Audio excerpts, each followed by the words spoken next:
Welcome back once again. I am super excited to be here with Dr. Chalmers. She is one of the top, if not the top, functional dentist in the country. She's an educator, a pioneer. She's actually who first taught me about functional dentistry. So I'm super excited to be here and talk about some amazing concepts about oral health and how it affects your entire body. So after a brief introduction, we're going to dive into a lot of interesting topics. Today, we're joined by Dr. Mary Ellen Chalmers, a pioneering dentist from Santa Rosa, California. She's been revolutionizing oral health through functional medicine-based dentistry. She has over 40 years of experience since graduating from Tufts University. Dr. Chalmers is both a licensed dentist. She's a board-certified naturopath who brings traditional biological dentistry. She holds a unique distinction of being the first dentist certified in frequency-specific microcurrent therapy and actually holds a U.S. patent for dental application of this technology. As a faculty member of the Institute of Functional Medicine and co-founder of the Functional Synergy Corporation, she's at the forefront of understanding how the oral health connects to whole body wellness. Dr. Chalmers, welcome to the podcast. Thank you. I'm so delighted to be here. You're asking me to talk about my favorite subject. Well, hopefully it's your favorite subject since it's what you do on a daily basis. Exactly. So, You know, it was interesting. I was just at a reunion recently, and so COVID drove out a lot of my colleagues and classmates. They're, head for the doors and retired. But integrating functional medicine, 20 years ago, I took AFMCP in 2008, so it's almost 20 years ago, into what I do. I'm a restorative dentist. I fill teeth, I do crowns and bridges, and I also have a master's in oral pain and oral medicine. So there's that part of my practice, but I do the majority of my practice is restorative work, and I feel raring to go. I don't. I think there's a handful of us out of a class of 150 left. But I can't see the exit ramp. I'm just having too much fun. we've done so much. I mean, we actually were talking before we started recording about how you're starting a new functional dentistry educational program for dentists. Correct. So why don't you kind of tell us a little about my audience? Some people may or may not know. Why don't you tell us a little bit about yourself, how you got to where you're at, and maybe how that's led to you to actually doing this amazing educational thing for functional dentistry. So give us the 10,000-foot overview of Dr. Okay, Chalmers. well, so my introduction for functional medicine came because I was in a major automobile accident when I was 35 weeks pregnant with my second daughter. And I'd been practicing dentistry for 15 years at that point. I had my kids at 38 and 40, so this is my second one. And, I didn't get better. I had great medical care, wonderful, wonderful medical care. I developed a closed head injury and I had bilateral carpal tunnel. Anyway, didn't get better. Fortunately, acupuncturist OMD was one of the early attendees at AFMCP back in either 96 or 97. And she figured out that I was mercury toxic, which nobody was talking about then. And it would make sense having been placing amalgam. Well, I hadn't placed amalgam for a while. We had composite resins in the late 80s, and so there was no reason for me to put amalgam in anymore. However, I was taking it out, and I wasn't using precautions, which of course I do now. But it was her that figured out that it was the mercury toxicity that was keeping my brain not being able to heal, and as well as the significant musculoskeletal injuries weren't healing either. So with medical foods and diet and lifestyle, the sleep was tough. I had toddlers, so that part of the lifestyle was a little more challenging. So once I was out of work. I stopped practicing for about 4.5 years. It took me about 4.5 years to get back, and then I was determined to learn about this. And so, I started attending seminars given by Lisa Portera and different nutraceutical companies, but Lisa was fundamental. And when I could understand, Jeff Bland back in that days would have he'd have a seminar every year. And by 2008, I had gotten to the point that I could understand 75% of it. So I thought it was, a green light to take AFMCP. And there was this paradigm shifting statement from John Klein, who was talking about detox back then. And he said, standard American dentistry can be an antecedent trigger or mediator for chronic disease. And the light bulb went on. I mean, I knew that there was an oral systemic connection, but you know, I really didn't have a way to think about how to diagnose it and how to integrate it, or just developing a structure to think about it. And that statement was just a paradigm shift in my career, and went on and got my functional medicine certification and started, I gave my first lecture for IFM was in 2010 on integrating dentistry into cancer prevention. But functional medicine really served as the foundation. And so there's a handful of us IFMCPs out there. I think there's probably about 10 of us now, but a couple of, two others, Dr. Stacy Whitman and Dr. Valerie Cantor, a pediatric dentist and an endodontist, have founded the Institute for Functional Dentistry, because, you know, I now no longer have to convince people that the oral systemic connection exists. It's all over the literature. I mean, you can't open a journal without having them talk about the link between the mouth and the rest of the body.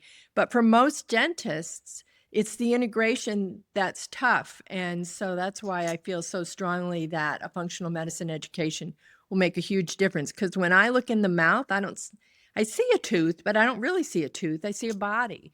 And that, with their medical history and, you know, some of their health concerns, I think I'd develop a different treatment plan than a strictly evidence-based dentist might do.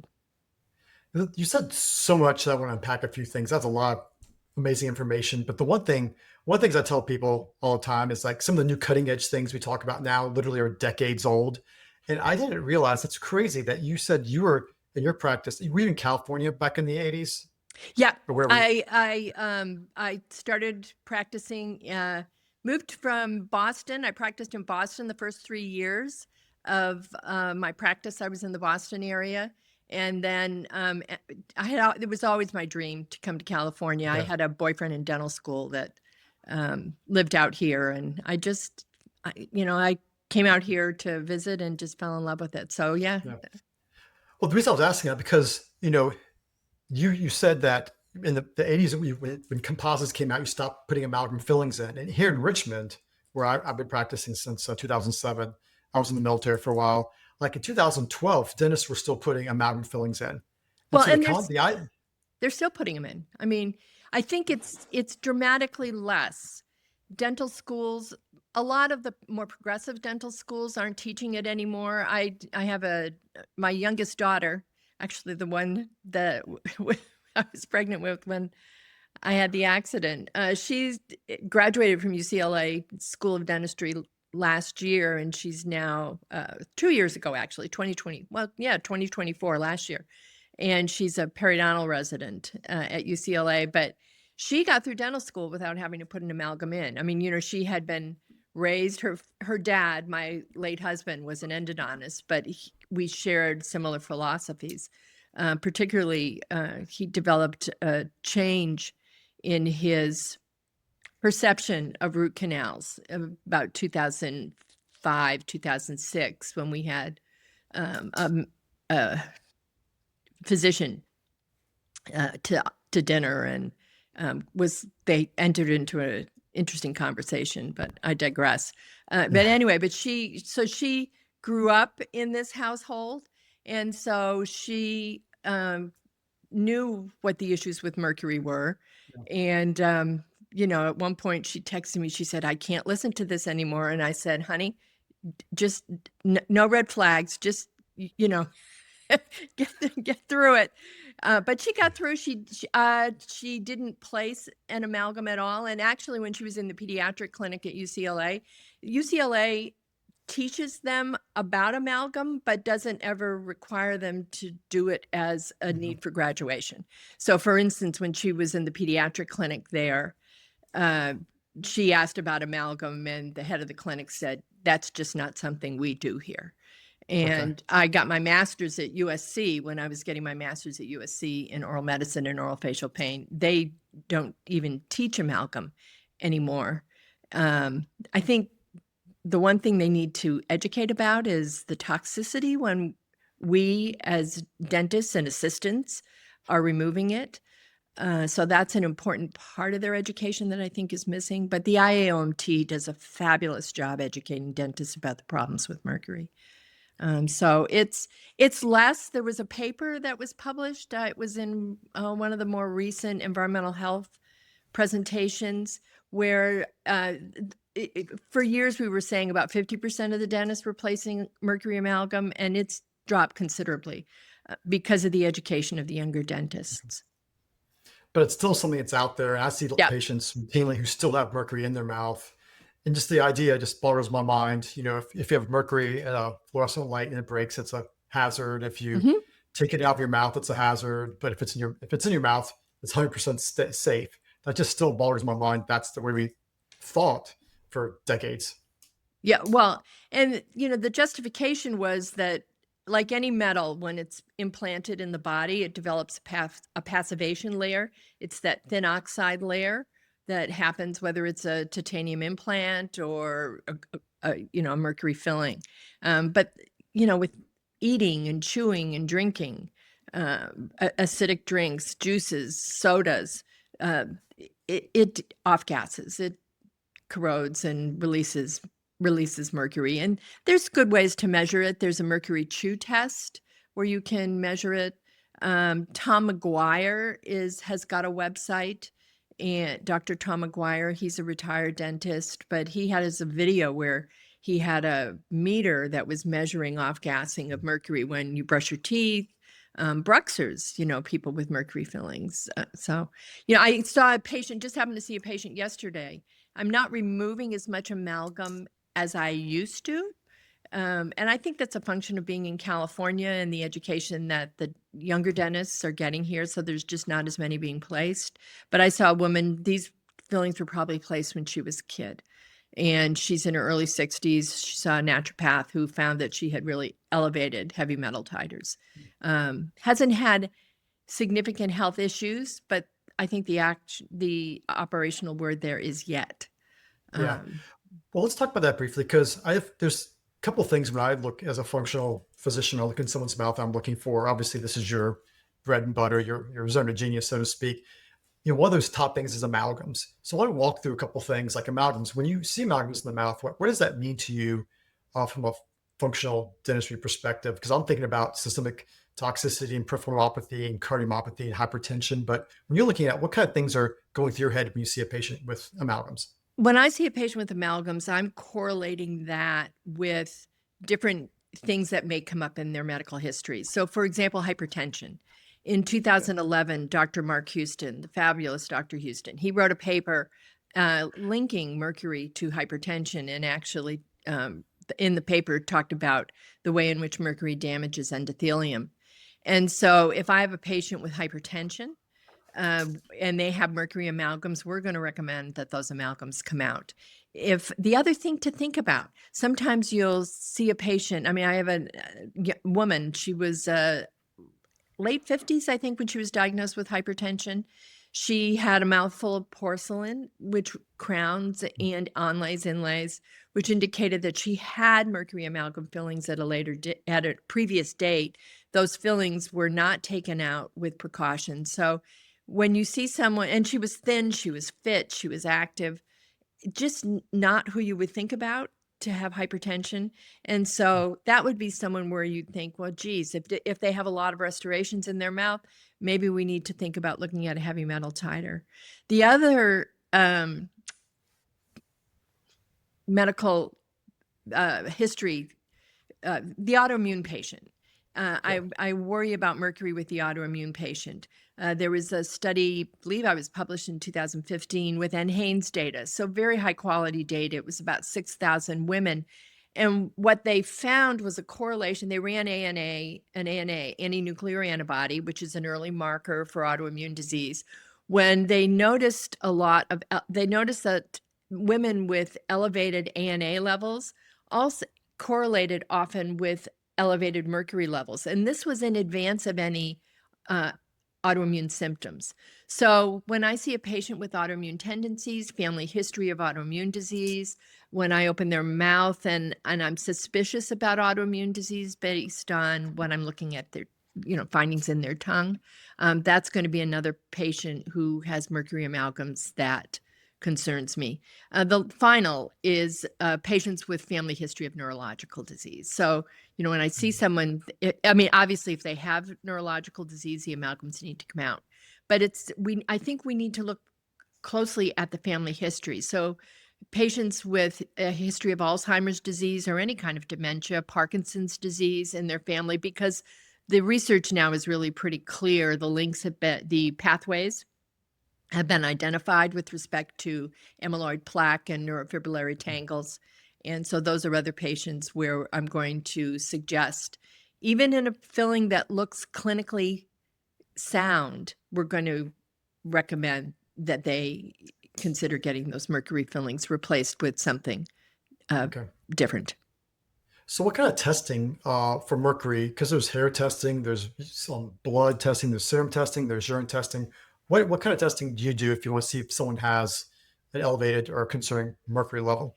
So I refer back to the physician for that. I do believe that it's not within our purview as dentists to do the actual testing. With one exception, there's a mercury tri-test with quicksilver where they're not being challenged. Oftentimes, challenge tests, I think, are out of our purview simply because it's not within our purview to manage the downstream consequences if the challenge, the DMSA, the DMPS, whatever is being used to challenge that patient. In very sensitive patients, it can provoke a significant reaction. And so I rely heavily on my MDs and NDs to do that challenge testing. But the Quicksilver Mercury Tri-test I've found to be very good. It will show you elimination. Are the kidneys working properly? And is their liver eliminating through the glutathione pathways? Is the liver working properly?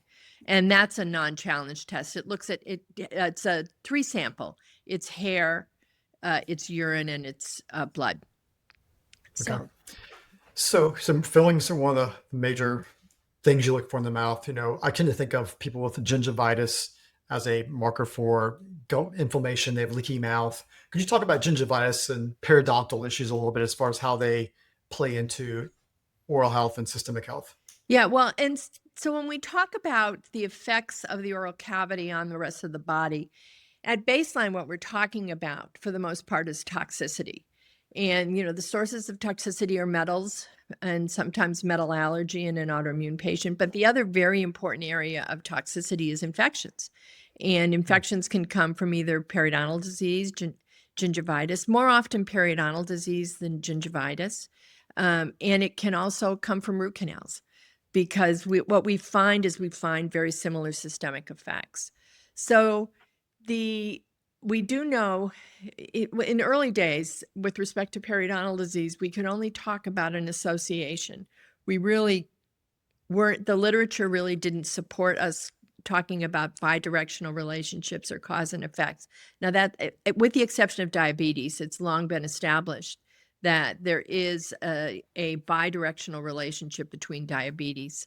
And that's because of the effect that the hyperactive, because of a fat and the obesity and then the stimulation of hyperactive immune cells, they have a distinct reactivity to certain pathogens, P. gingivalis, Fusobacterium nucleatum. There's about 10 or 11 pathogens that the company that I use for testing is Oral DNA PCR. It's fabulous. And so it's important to identify those pathogens. But so those pathogens, we now call it microbial translocation. And it's very interesting. P. gingivalis and Fusobacterium nucleatum specifically have the ability to survive the stomach environment, the acidity in the stomach. It's like they have a protective coating and are able to translocate to the small intestine where these pathogens embed very much in the same way that they embed into gingival tissues. And they can contribute to irritable bowel and IBS. So that's one way. We know that these pathogens have been linked to respiratory diseases.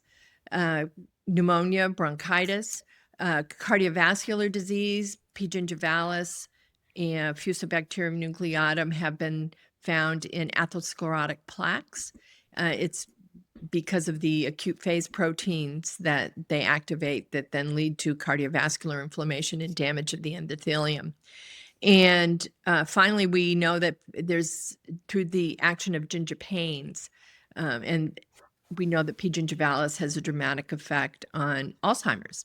It's been linked to Alzheimer's. Autoimmune disease, we know that the bacteria, it's called AA, stands for Aggregatibacter Actinomycetes comitans, but it has a ability to stimulate citrulline proteins that are often, when you look, one of the most sensitive blood tests for rheumatoid arthritis is anti-CCP.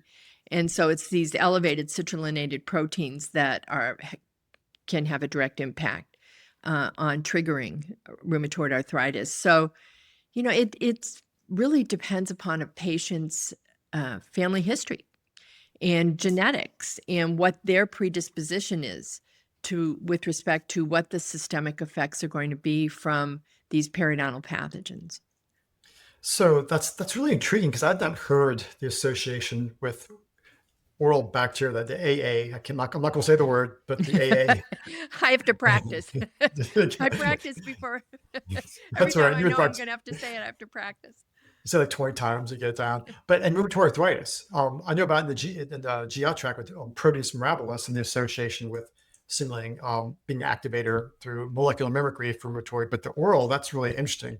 I actually had a patient a couple of weeks ago who I did a gut test on, and it was really interesting. Their gut PCR in their GI tract showed bacteria that was specific, particularly the P. gingivalis. And so Right.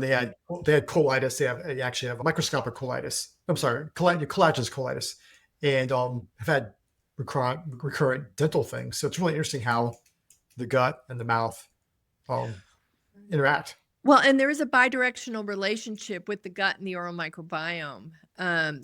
We were talking about one of the topics that the environmental health team is addressing this year as we update the current advanced practice module for IFM is we're looking at PFAS and PFOS, and cholestyramine is a wonderful ability to be able to help eliminate those forever chemicals as well as beta glucans. And my role was to take a look at, so what's the effect of using those agents on the oral microbiome? And there really isn't much effect on the oral microbiome. They have a very beneficial effect on the gut microbiome. But anyway, what I took away from those studies was that the oral microbiome has a much more dramatic effect on the gut microbiome than the reverse. I mean, there is some effect of the gut microbiome within the mouth, but it's overwhelmingly the oral microbiome can dramatically affect the gut microbiome. So, we do a lot of oral microbiome testing, particularly in people with stubborn gut issues. And the other thing I forgot to mention about mercury is that we do know that mercury has a direct impact on gut dysbiosis. So I was sitting with one of my really good friends who's a IFMCP nurse practitioner in San Francisco, and she was talking about this patient where she was struggling with SIBO. And I said, does he have amalgams? I mean, have you made sure that there isn't any mercury? And she just, it's things, it's just things, but yeah, just sometimes putting the pieces together, it's good to bounce it around with different colleagues because everybody has their own lens. That's the beauty of the collaborative nature of functional medicine. Yeah. Well, sometimes you're also too close and you've seen someone for years and you kind of lose perspective because you've been dealing with their issues for years. And you kind of, sometimes having someone like a second set of eyes that's a little distant can give you a better reevaluation. But the one thing you're saying, I was listening to you talk, actually it's Neil Nathan has this thing where he brings individuals like you together to educate his collaborative, his group. And you said this thing that just boggled my mind that made me think a little bit. And you said the average person swallows, and I may get this number wrong, but I think it was like a trillion Yeah. bacteria a day. Trillion A bacteria tri- a day. Right. and when you said that, I was like, I use my fancy probiotics that have like 100 billion, CFUs and like, but they don't compare. No. That's 10 times more. You literally in your mouth, you make 10 times more bacteria that you swallow every day than you take in a fancy probiotic. So really, your mouth sets your gut up for health or not. But yeah, but back to like the 100 trillion bacteria. So all of a sudden, it's like your mouth is way more important than any probiotic you might take for that, and it can set your gut up for health or disease. That's that's a really interesting, that's a great way to conceptualize it. It really is to have you. That's the first time I've heard anyone put that together. And I think that that's true. I mean, yeah, you can take all the probiotics you want. However, if you're not doing the basics in terms of getting cleanings, regular cleanings, and there was a paper, Robert Luby pushed me on this back in 2024. I mean, you need your teeth cleaned every 6 months. Sorry, every 6 years, every So 6 months. And the literature really doesn't bear that out.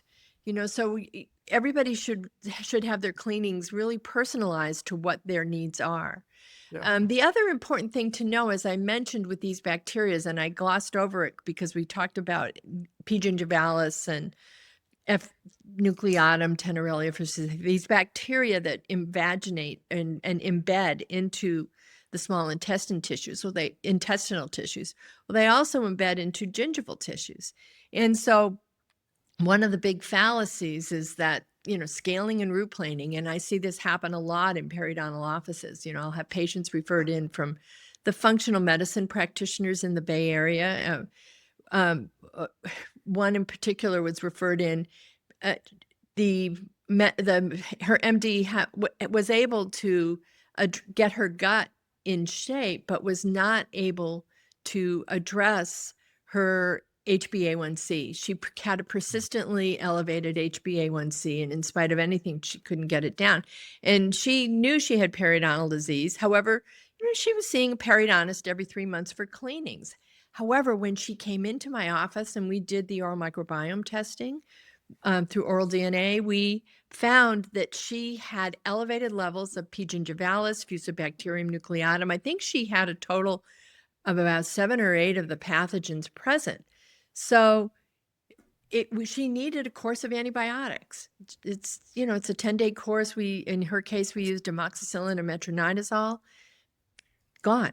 I mean, and for years she had been seeing a very good periodontist, but he wasn't addressing the fact that these pathogens burrow into the tissues, and sometimes we also use lasers. So not everybody gets a course of antibiotics, but if we find that the levels are elevated, then we do antibiotics, but then they're followed up regularly with diode lasers. So they'll get their traditional cleaning, but then we use a laser in the gingival crevice in the pocket, because the laser can also address bacterial load in the tissues. But it's these nasty little buggers they embed in those tissues, and unless we're really addressing that with oral microbiome testing, we often just figure our manual procedures will eradicate the pathogens, yeah. and we're finding that that's simply just not the case. 2 quick questions off that. One is oral DNA. Is that the actual name of the test? Yep. The company is oraldna.com. Okay. There's other DNA PCR testing out there. I just don't know their name. I mean, I've been working with them. They're Yeah. the one that's been around the longest. And, it's just their protocols work. They work. There's a new test out now called Bristle, which it's a shotgun metagenomic test. With one sample, will tell you about commensal bacteria. It'll tell you about bacteria related to decay, periodontal pathogens.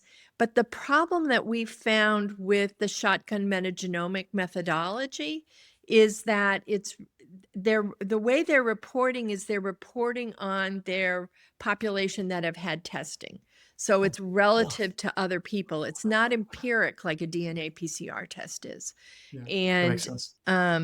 yeah, so we think that there's limitations with that test. I had a child in who all of a sudden has decay that, I mean, he's been my patient now. He's now 9. He's been my patient since he was 6.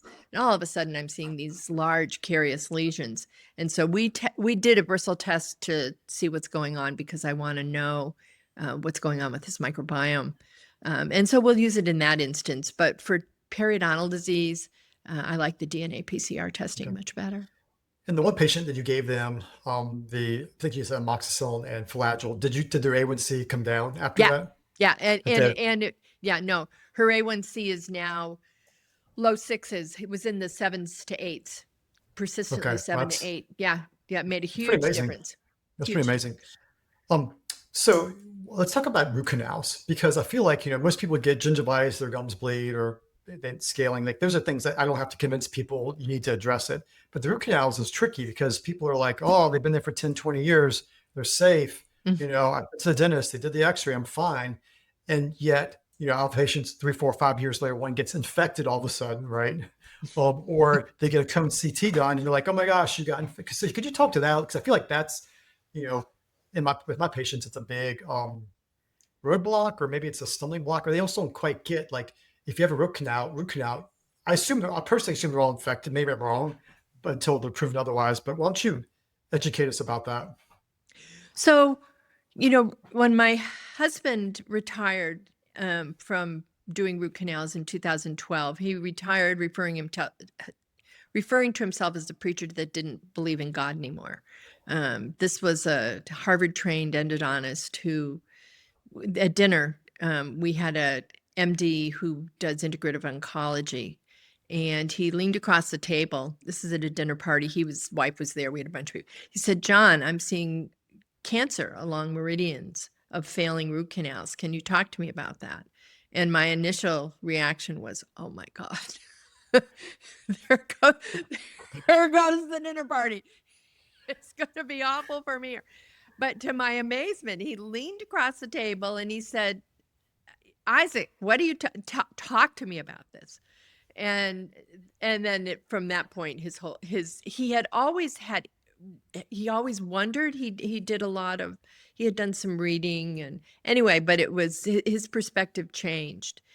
Now, fortunately, and I wish he had gotten a chance to meet Val Cantor before he passed. He died of frontotemporal dementia, early onset dementia.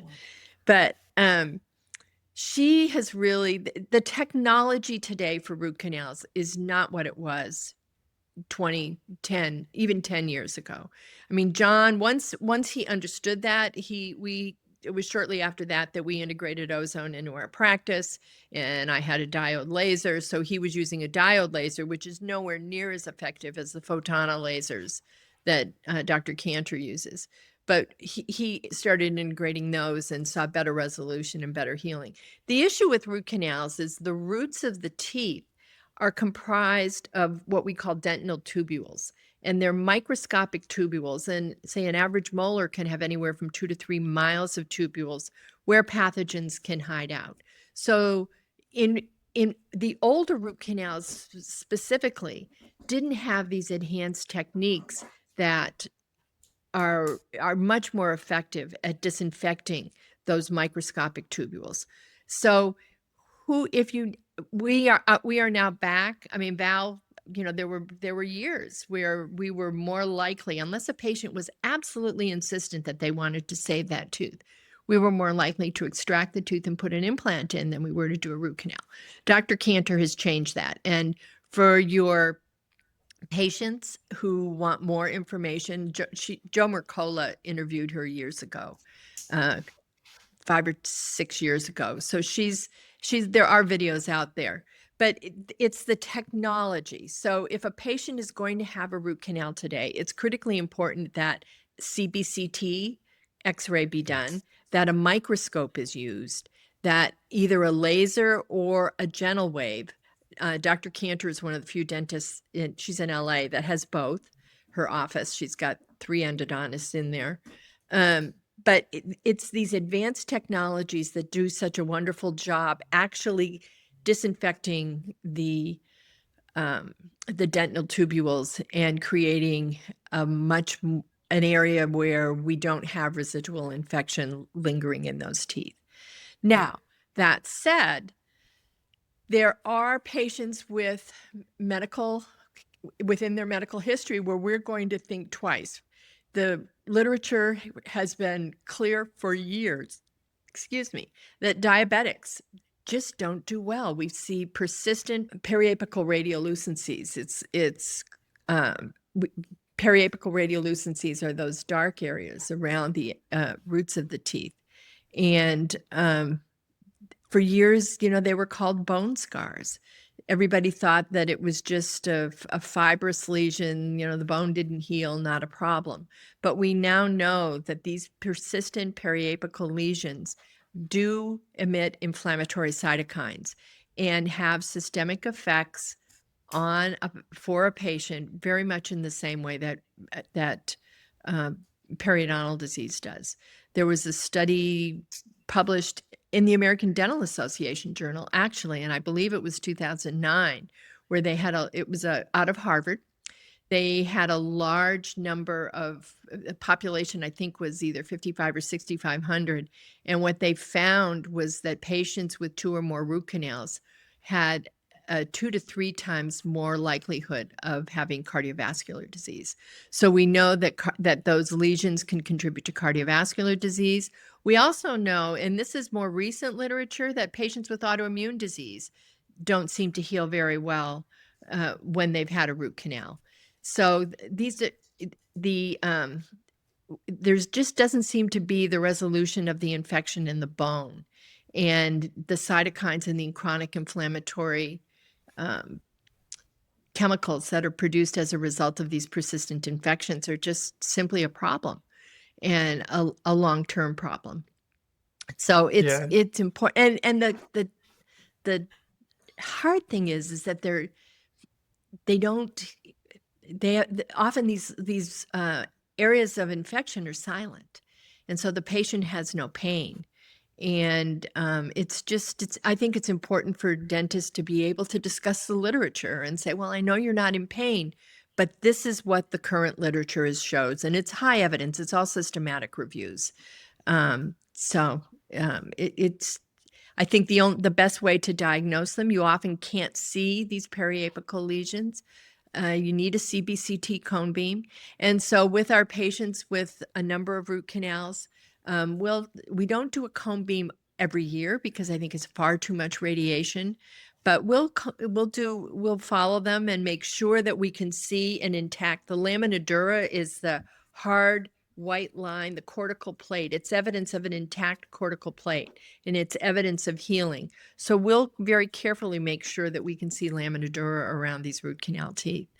But being guided, if you've got autoimmune disease that is stubborn and persistent, and you've addressed your diet, you've addressed lifestyle factors, I would take a look at the root canals and see if that's driving it. Same thing with cardiovascular disease, diabetes, and we're careful now with diabetic patients.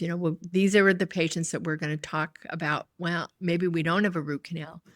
Maybe we put an implant in instead, because that might be a better investment for you long term. Yeah. In the Richmond, I'm in Virginia, in the central Virginia area, there's only one periodontist that I know of that he actually has a gentle wave. He's the only person that I know it's about 1.5 million people live in central Virginia. No one else has it.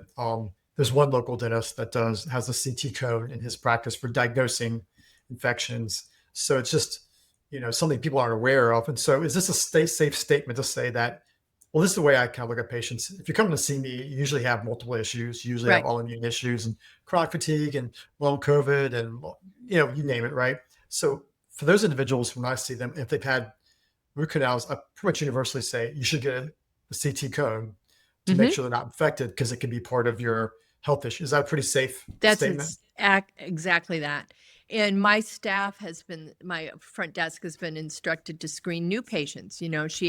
When we're doing an intake on patients, and we may get a CBCT up front. so that, their time with me is well utilized. So if they have root canals, then we want to know up front, 3D, Yeah. with the And I love, I love, 3D. I love numbers. That's you give me two great numbers so far. You gave me the 1 trillion bacteria, now the 2 to 3 miles of tubulin. I mean, it's like if you just say that, it's like, Oh, exactly. of course, 2 or 3 miles of microcellular. Of course, it can be Right. other stuff can be infected. It's Right. not a stretch, Right. The other thing too is, you don't see many endodontists using ozone. I think it's helpful. I mean, I just remember lesions resolving when John was using ozone. I mean, he had a patient that came in, this is 2009 maybe, and patient really wanted to save a tooth. He had a very large area of bone loss, and John said, I don't know, man, I don't know that this is going to heal, but he was insistent and used the ozone, and he was blown away by what a difference it made, because the gas, so you have to, there's lots of training for that too. It's appropriate. It's important to be trained appropriately. But the use of ozone has been very helpful in those situations. I know Dr. Cantor uses it, and I know she uses ozonated water in addition to. But the bottom line is endodontics has come a long way. However, who you see and the technology that they have invested in makes a difference. So, Yeah. I mean, I know the biological perspective still is, all root canals are bad. But, as Dr. Cantor says, she feels that a root canal well done, where the infection has resolved, is going to be a better for it will be less of a trigger for the immune system than, say, a titanium implant. Yeah. Now, I forget which lecture it was. Somewhere it was like one of those things you hear, 8 or 10 years ago, but it was talking about there's these nerves that go to the roots of the teeth that are activated when you chew that stimulate your brain. And so there's an association with people without teeth, attention with dementia. And so it's this thing where, like, okay, don't pull, you need your teeth to chew to activate the nerves, to activate the brain, to keep your brain active. So you got that side, but then if you have infection, so it's like bouncing. It's a balancing act. Yeah, I have this slide. I think I probably had it in that presentation with Dr. Nathan, the root canal conundrum. And that research, that was fascinating research. I became acquainted with that research back in 2010. There were 2 studies done. One was called occlusion in the brain. The other was mastication in the mind. One was out of the Netherlands. The other was out of Japan. And what they found was that patients who were edentulous, meaning they had no teeth, had a significantly higher incidence of dementia than patients that did. And so what's been determined, and this research has progressed over the years. The most recent paper is really fascinating.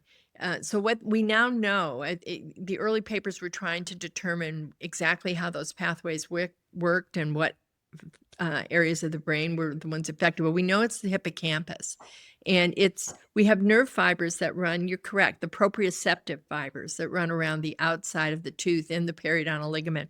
So when you tap your teeth together, impulses are sent to the hippocampus that have a direct impact on memory and cognition.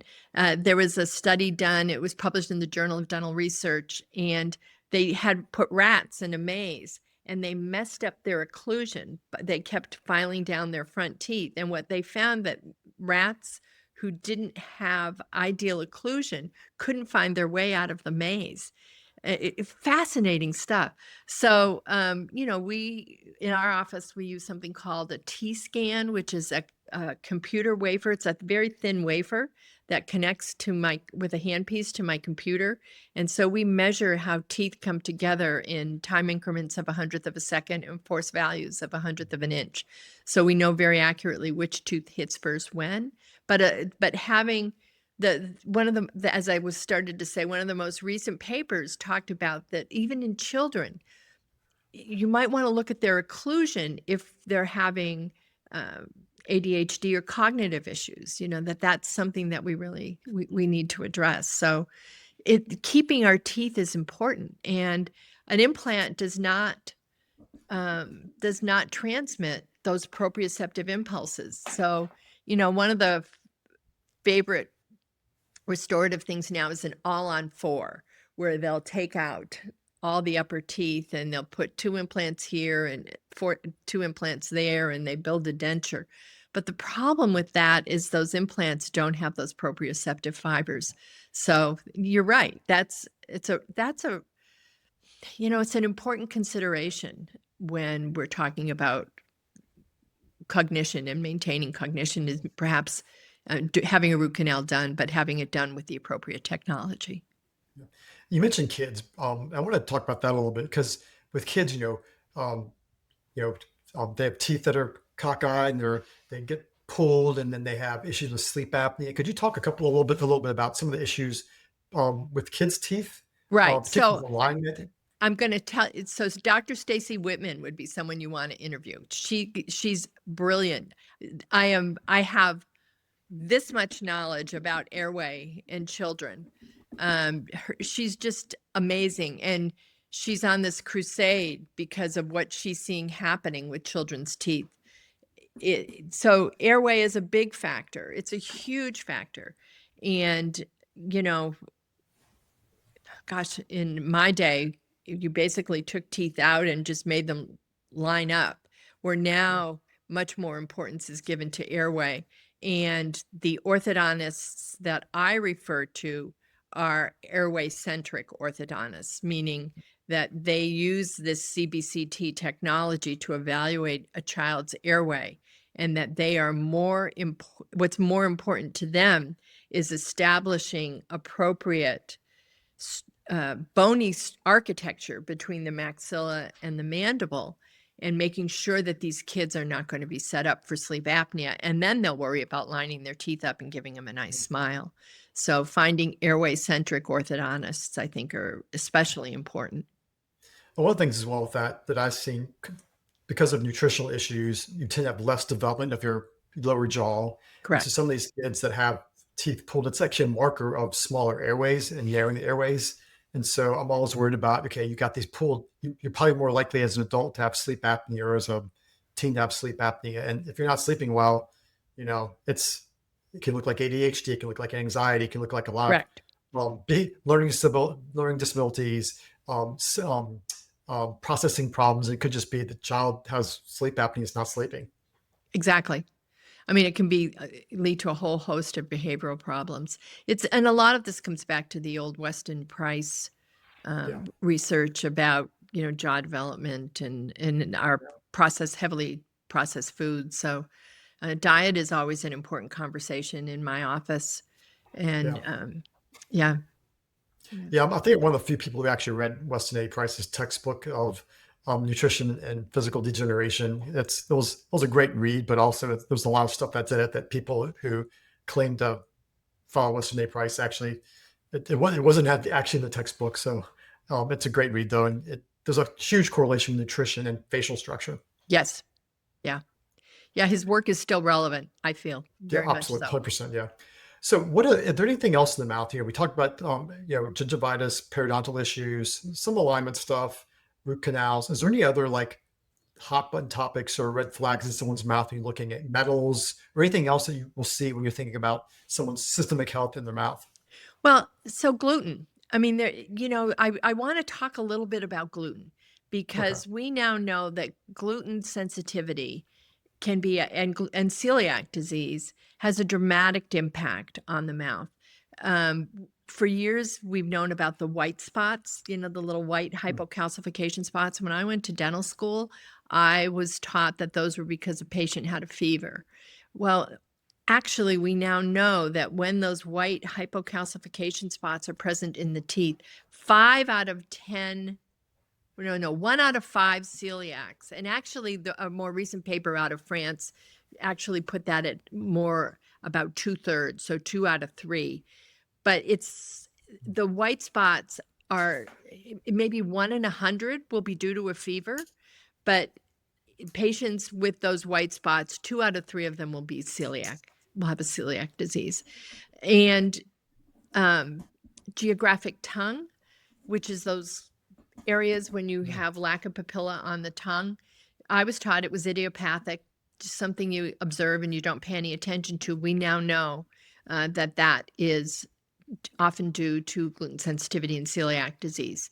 Canker sores, aphthous ulcers, again, we knew that maybe it was food related, sodium lauryl sulfate, the additive in toothpastes.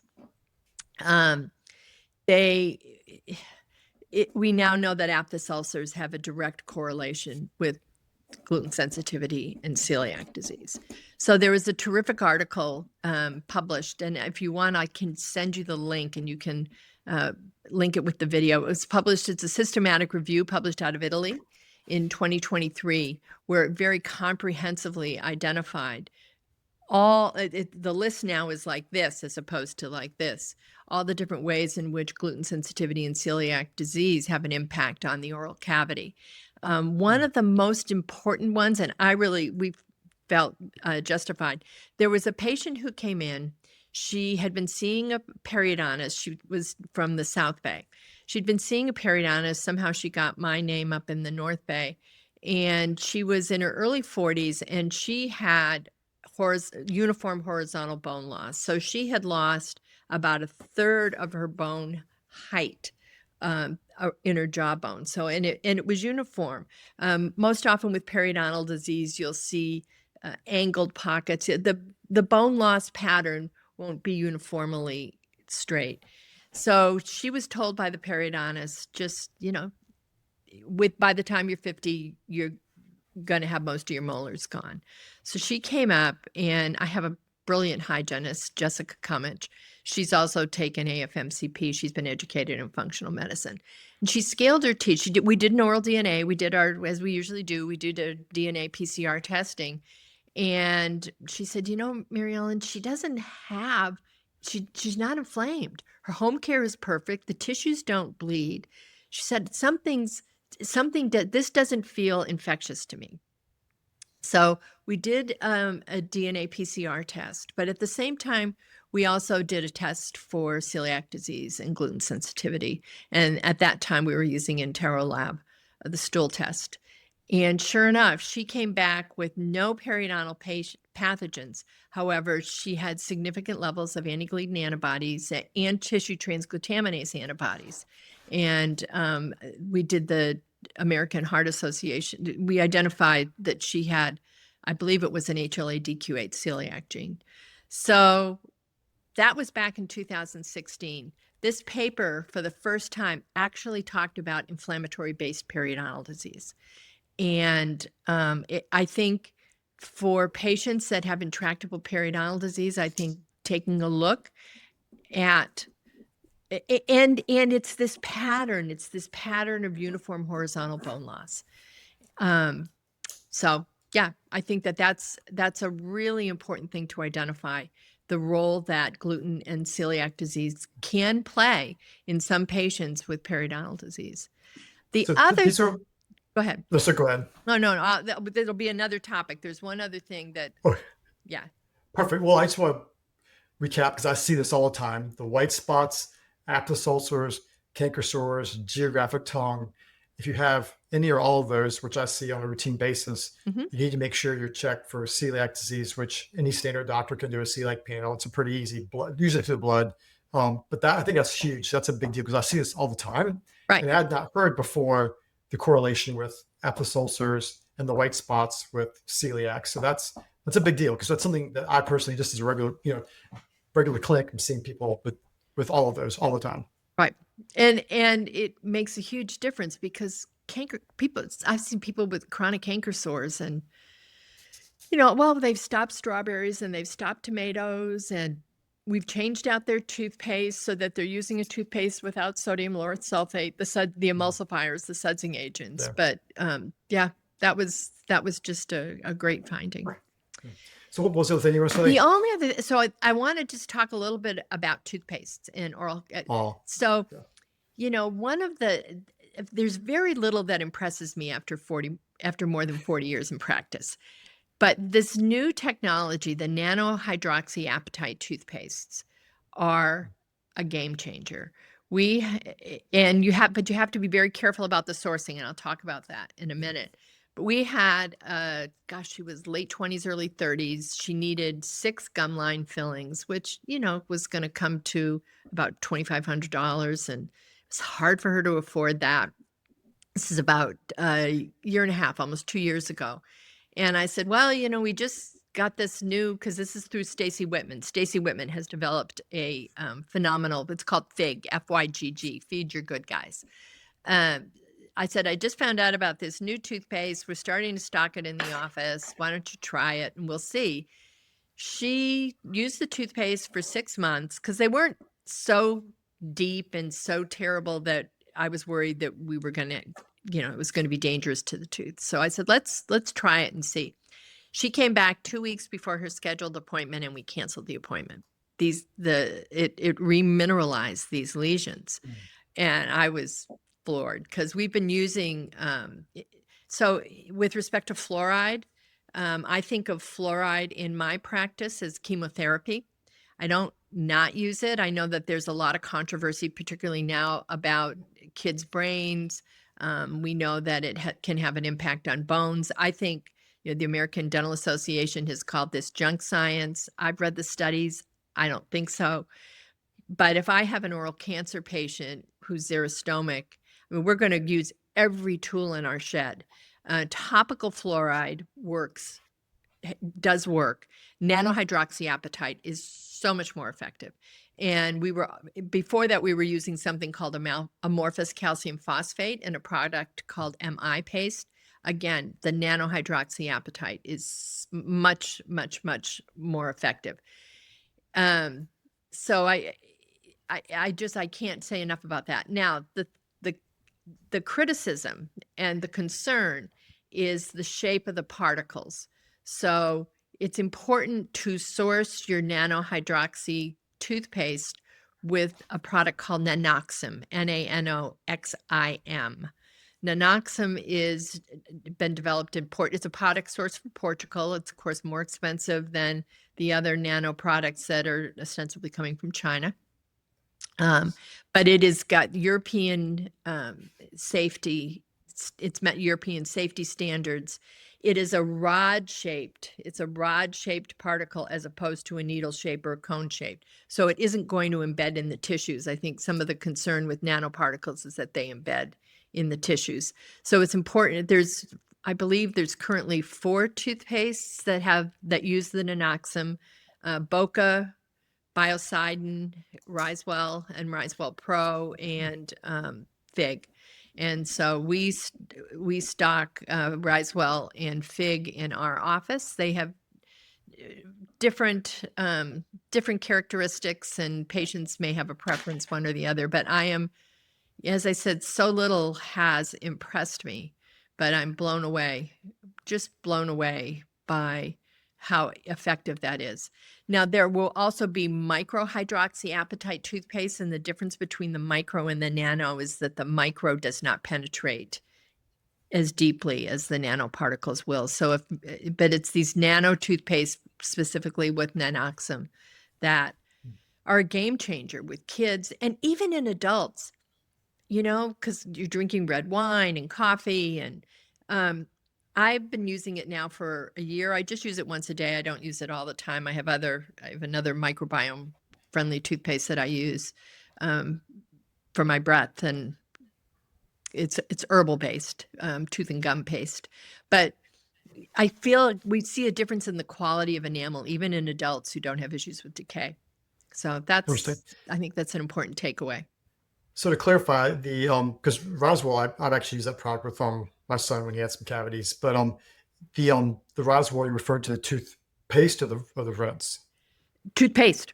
Toothpaste, okay. Yeah, we stock Risewell Pro. There's a new study that's coming out in the Journal of Dentistry where they evaluated I think Crest, Colgate, a couple of microhydroxy toothpastes, as well as Fig, Risewell, Boca. The ones that performed the best were Fig and Risewell Pro. Okay. They were equivalent. Cool. Well, I feel like I could keep on talking. Every time I feel like I've gotten you say something, I'm like, oh my gosh, no, I have 20 more questions as far as that. But I want to respect your time because we've been talking for a little over an hour now. This is a great conversation, Dr. Chalmers. Lots of, information is going to be super helpful for my community and my patients as well. If people want to learn more about this, more about you, what would you recommend? Hey, I want to learn more about this idea of, from a patient's perspective, of course, about functional dentistry, or just more about you. What would you, Well, I have a what are your website. recommendations? So actually, to learn more, I don't have a very big social media presence. I spend a lot of time educating and teaching, and I have a very busy practice. I'm still practicing 4 days a week. Stacy Whitman, Dr. Stacy Whitman has she's on Instagram. Her posts are fabulous, and she will teach you a lot. Val Cantor is on Instagram. I think she posts a lot less than Stacy. Stacy's pretty Stacy posts quite a bit. You can go to my website, but I don't know how much. I mean, it's just basically information about just about what the services that we provide in the practice. Talk to your dentists about the Institute for Functional Dentistry. And as I said, it's that partnership organization with IFM. I'm hoping we're getting a lot of good response. I think finally, the tide is the tide is turning, and I think we're going to see a big change in dentistry with respect to how the mouth, working with a treatment plan that integrates into the whole body. Yeah, sounds great. I thank you so much for your time. You're I thank welcome. you for giving us your time to educate us in our as well, my community, my patients. Thank you so much. And I probably will hear you lecture again, because every time I go to a conference, I tend to see your stuff somewhere. So, take care. Thank you so much. Thank you. You're welcome.